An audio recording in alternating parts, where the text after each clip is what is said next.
I don't know if you're familiar with the movie Silence of the Lambs, but in that movie... Please say that again, familiar? The movie Silence of the Lambs. In Yes. that movie, there's a psychotic but brilliant guy named Hannibal Yes. Lecter who questions Clarice, who's trying to analyze him. Are you uncomfortable with the fact that maybe I'm just evil without sense or reason?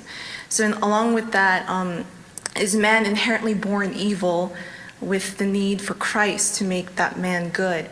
Or are we born inherently good with sin and evil just damaging our inherent goodness? Great question.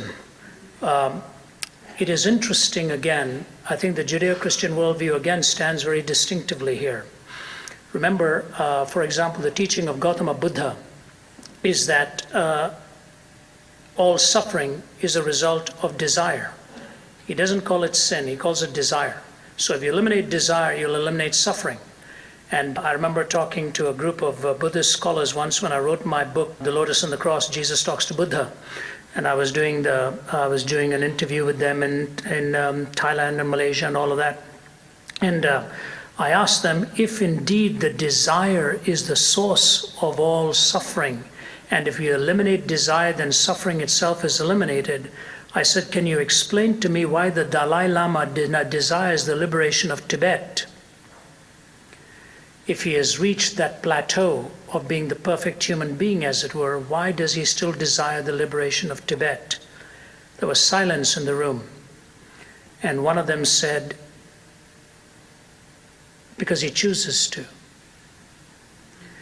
And we had a fascinating discussion at the end of that. Is he choosing to be less than what he knows to be right as the perfect human being? And the more we talked, it became inescapable to discuss the issue that humanity's will is fallen. Our desires are to serve ourselves. When Christ comes into your life, he doesn't tell you to stop desiring. This is the only faith in the world that talks about a supernatural regeneration. It's a new birth, so that he changes your hungers and he changes what you want. He doesn't tell you to stop hungering. He said, blessed are those that hunger and thirst after righteousness. Fallen humanity does not mean that we cannot do anything good. It ultimately demonstrates that what separates us from God is not goodness or badness. What separates us from God is spiritual deadness. Jesus didn't come into the world to make bad people good. He came into the world to make dead people live. And you and I are spiritually dead, separated. And when he comes and changes you, there are many people who are atheists who live very good lives, who may do many good things. But the issue then is that goodness then the badge of honor to merit some kind of accolade? And Christ says, no, we are all lost. And ultimately, and that's why, by the way, Mahatma Gandhi said this. He said the most enigmatic thing about any religion is in the Christian faith, it's the cross. There's nothing like it. Martin Luther King Jr.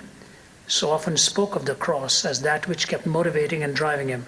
Why the cross? Because of your condition and mine. The problem is that our morality will not change us. We are spiritually separated. So the Bible says we are born separated from God. And that separation can only be bridged by God himself.